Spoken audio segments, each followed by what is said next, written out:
আসসালামু আলাইকুম। আশা করি সকলেই ভালো আছেন। তো দেখতে পাচ্ছেন ডিসপ্লেতে অনেক গোলা গাছ। আমরা এই গাছটি সৌন্দর্যের জন্য লাগিয়ে রাখি, কিন্তু আমরা অনেকেই জানি না যে এই গাছের উপকারিতা সম্পর্কে। তো চলুন জেনে নেওয়া যাক। এই গাছটির নাম হলো রুয়েলিয়া সিম্পলেক্স। এই গাছের শিকড় মূত্রনালীর পাথর অপারেশনের মতো কার্যকারী ভূমিকা রাখে এবং এই গাছের পাতার রস কণ্ঠনালীর রোগের জন্য ব্যবহার করা হয়ে থাকে এবং এটি মূত্রধাবক এবং অ্যান্টি ডায়াবেটিস এবং গ্যাস্ট্রিক এবং গনোরিয়া রোগের চিকিৎসার জন্য ব্যবহার করা হয়ে থাকে।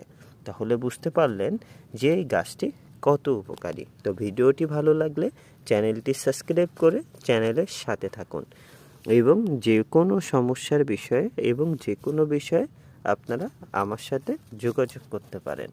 ধন্যবাদ সবাইকে। আসসালামু আলাইকুম।